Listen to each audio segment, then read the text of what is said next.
Hi, guys. Happy Tuesday. I hope you are joining me today full of energy because it's been beautiful outside. We're in the low 80s here in Tennessee, and I thought it was going to be stormy, rainy this afternoon. It's not. It's been quite pretty, quite beautiful. The air is still very pollinated here because we've got stuff blooming everywhere. There is 2 more days left in the Clear Path April special, which was 5 vitality boosts for $50. So if you want in on that, then you need to join in. I said 2 more days. There's one more day. You have to come by the clinic tomorrow to get in on that special. But you have up to a year to use those vitality boost sessions. It can really help to dry up allergies, help with inflammation, help with drainage, that kind of thing. So if you want to stock up on those, do it tomorrow because it's the last day for that. So for everyone that joined us last Tuesday at the library for our community live, thank you. We had a fabulous time with Dr. Barry asking and answering questions throughout. It was just a great time. And I want you to go ahead and mark your calendars for Tuesday, August the 5th. So Tuesday, August 5th is going to be our next community live. We have both rooms reserved August 5th, which means that we can seat over 100 people. We want to pack this place out. It's completely free to attend.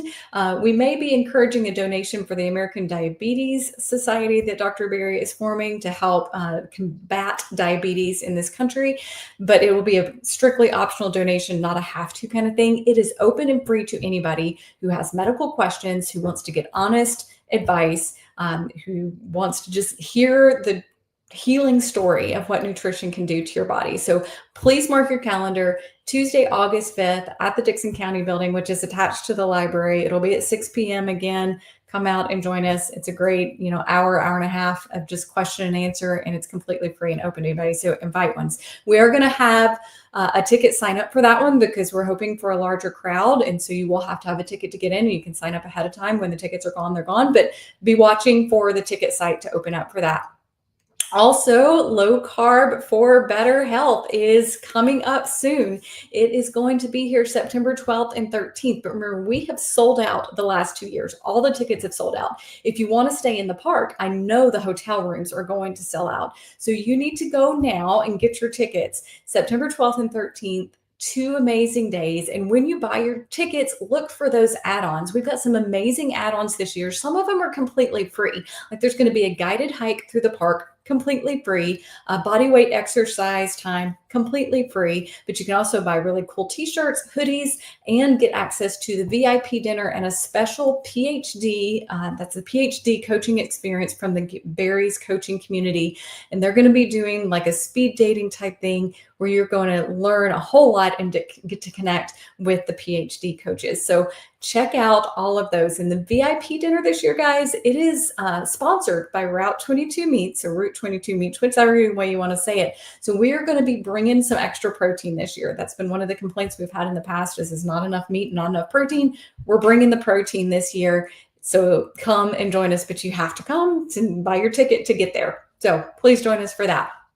Now, before I get into the study that I want to talk about today, I am going to announce the May special. Yes, I know I'm doing specials all the time, but you guys are special. I'm special. We all deserve to be treated special.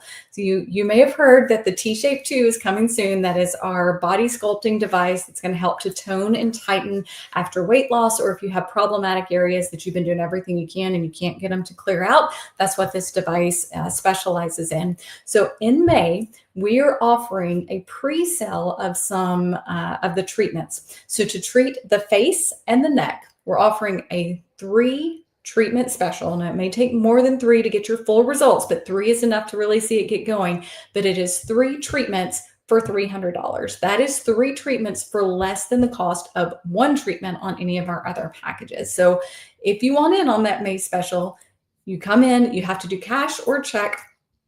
Pay for it. When the device is here, we'll get you scheduled for those treatments that are there.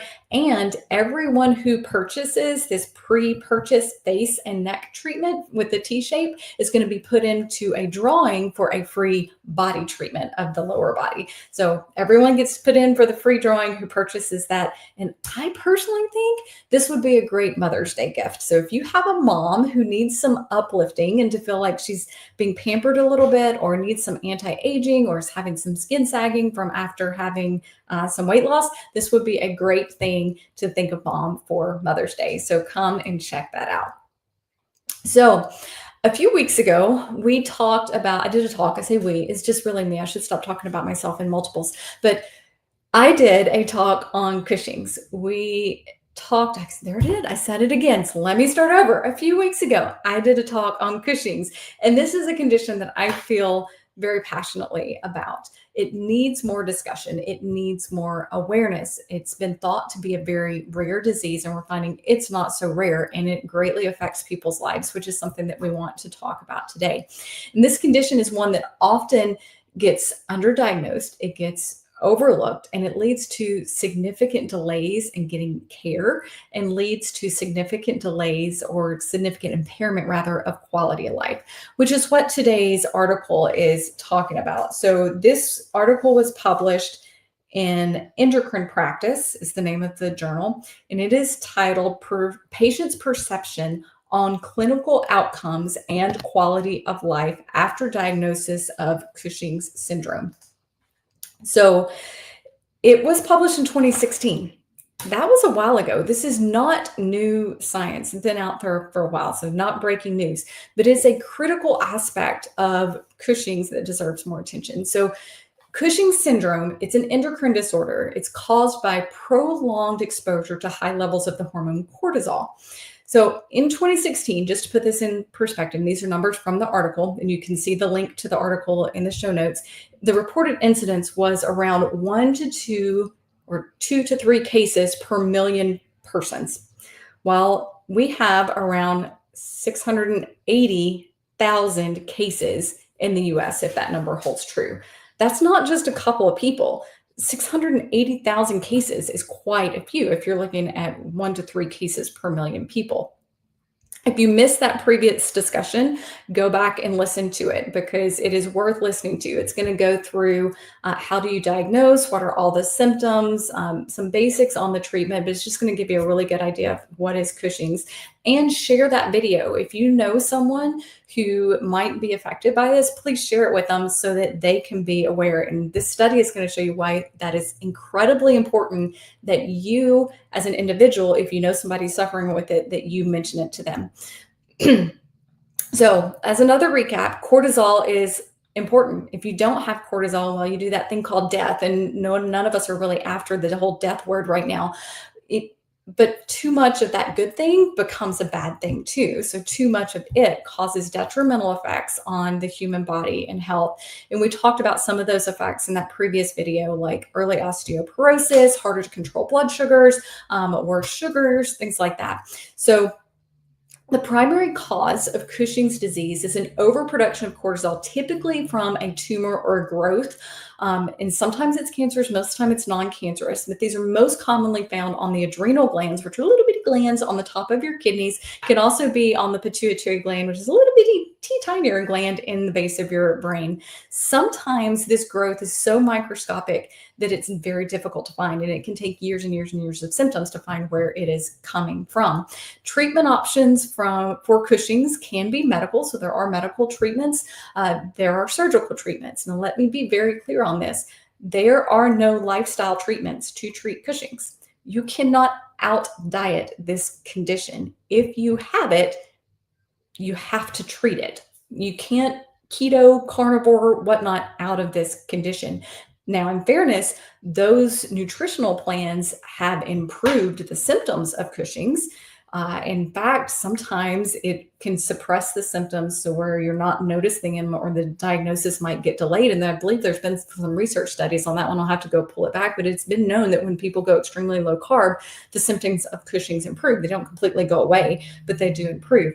So this is something that if someone has it, it has to be treated. And it's one of those instances where medications and surgery is a good thing. It's not a big pharma or somebody trying to make money. There's just no way around it. So there's been several studies out there that look at when an individual achieves remission of Cushing's. So think that they've taken a medicine and it's put their cortisol back into normal, or they've had surgery and they've recovered from that surgery and put their cortisol back to normal. So that is a remission of Cushing's, and you can have a recurrence of Cushing's. There's been many cases to where they have the first one treated, it goes into remission, and then it comes back either from a new growth or there was more than one growth and only one was caught at the time. However, that once you put someone into remission, it can greatly improve their quality of life and their health outcomes, like we were talking about with the diabetes and the osteoporosis. However, because diagnosis is often very much delayed, that remission process can take a very, very long time for a lot of people. So the purpose of this article that we're discussing is to analyze the factors that are associated with quality of life in a patient who's had the diagnosis of Cushing's, the things related to their diagnosis and treatment, and it's from the patient perspective. So this is not a provider-driven research study. It's not the perspective of the provider. It's the perspective of the person who actually has the condition.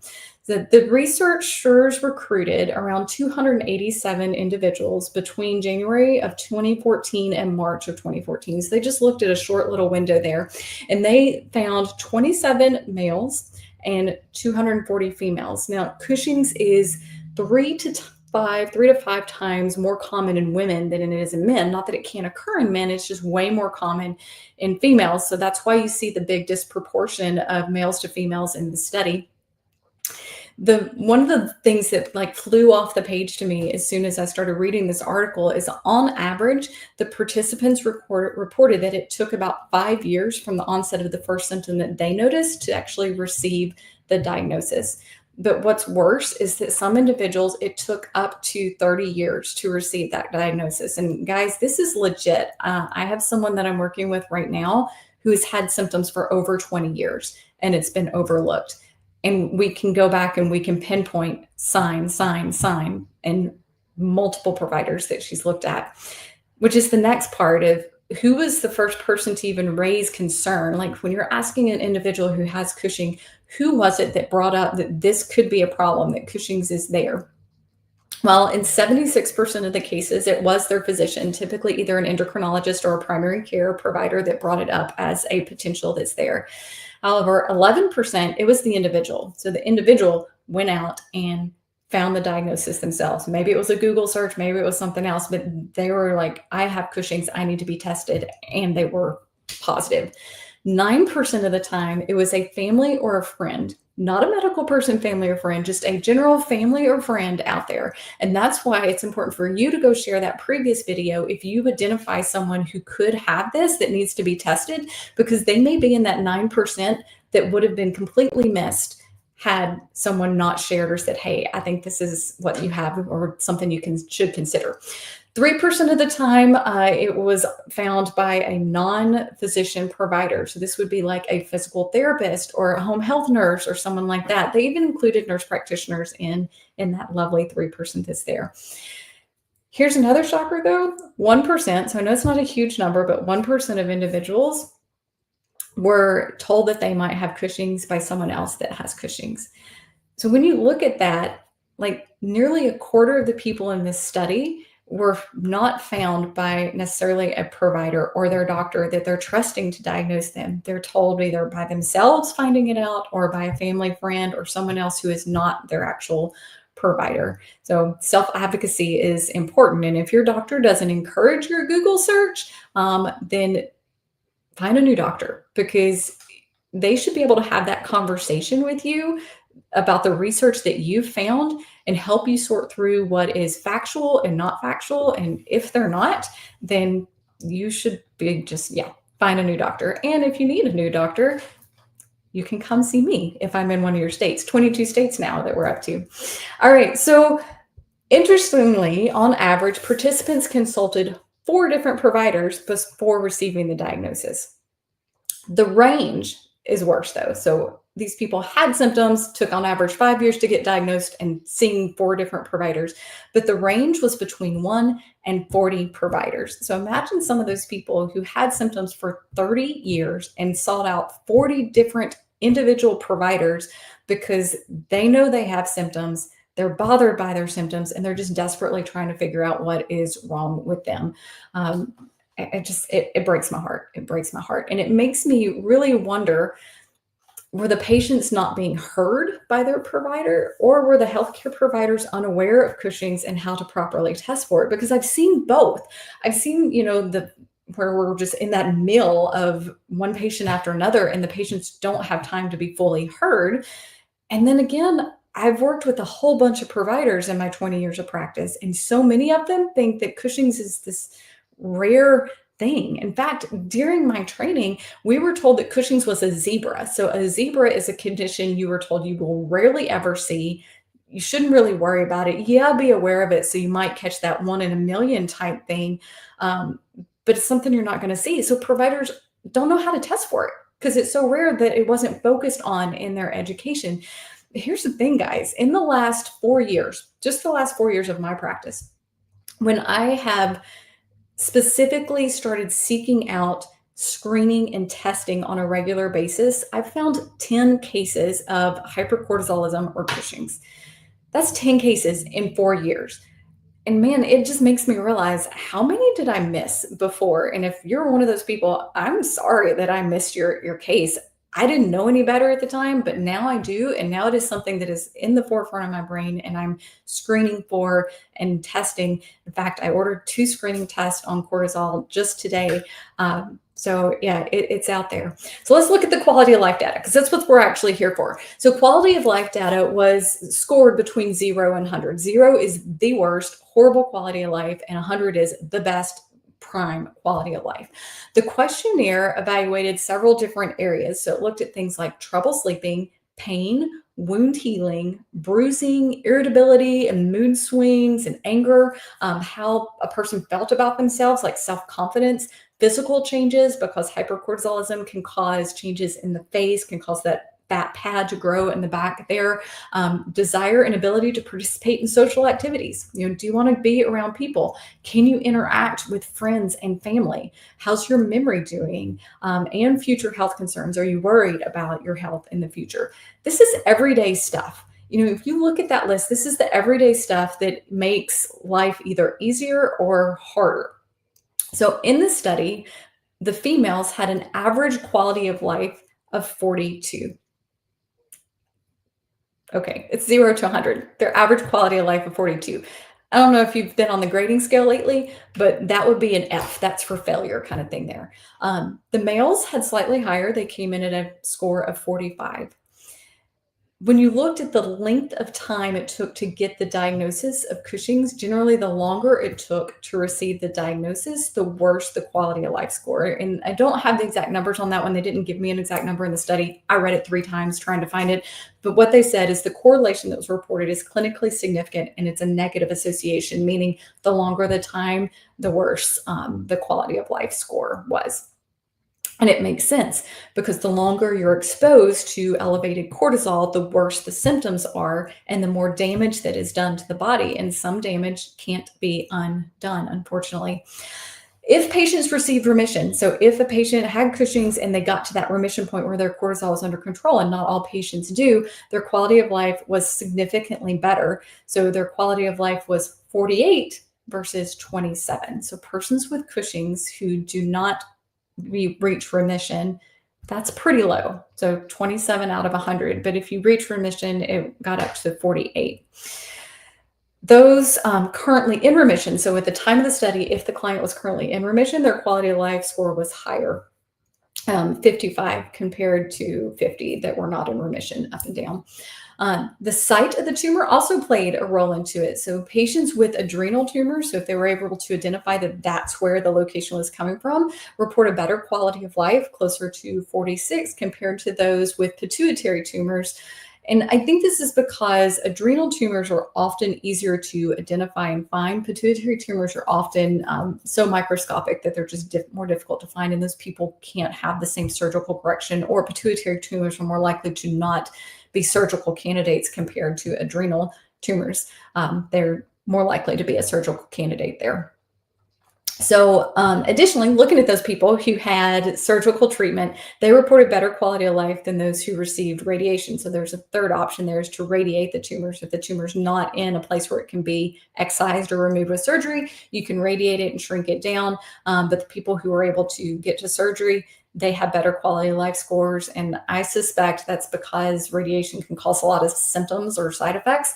And also, surgery was more likely to reach remission. So let's wrap this kind of up. Cushing's disease and syndrome may not be as rare as what many providers believe, but if you're actively looking for it, you will find more cases. I am testimony to that just the last 4 years of my practice. Around 25% or a quarter of the cases in this study were identified by the patients themselves or their loved ones or other people who were not physicians that they were under the care of, which proves that patient self-advocacy for testing needs to happen, or these people would have worse quality of life outcomes. Many individuals experience significant delay in diagnosis, which negatively impacts their quality of life. The longer the delay, the more the impact or the decline in the quality of life. The delay in the diagnosis has lasting negative effects on their quality of life, even after remission is achieved. And you can see that by even the people who are in remission still having lower quality of life scores between 50 and 55 out of 100. It's still an F in my book. It still fails, which is my last point that I really want to drive home is that all the quality of life, 55 was the highest that was throughout the whole study, 55 out of 100. So this is a condition that greatly impacts the quality of life, which highlights the urgent need to increase awareness, to have earlier diagnosis and prompt intervention to help improve these individuals' quality of life. Because that's what makes life worth living. You know, the interaction with your family and your friends, how you feel day in and day out. And if we can reach people sooner with diagnosis and screening and treatment, they can have better outcomes for that. And nothing would make me happier as a provider than to see my patients feel better about life and feel better about the life that they're living. So I hope you have found this helpful. If you did not watch the previous video, please go back and check it out and share it with a friend, because now you know how detrimental Cushing's can be on that quality of life and how you as an individual can impact it just by sharing that video with them to help them be more aware and to know how to test. Remember the highlights that we had in the very beginning, low carb for better health. Come see us. We want to have you there September 12th and 13th. The website's lc4bh.com. That's the number 4. And then also put on your calendars August the 5th, Tuesday, August the 5th for our next community live. Dr. Barry and I so much want to see you there. We want to answer your questions. We want to give you the information, and it's free. It's free for everybody. So put it on your calendars and come see us. So until next time, I hope you have a great week. Stay safe, stay healthy, behave yourselves with what you're eating and drinking, because we all want to live longer and healthier lives. All right, guys, see you next time.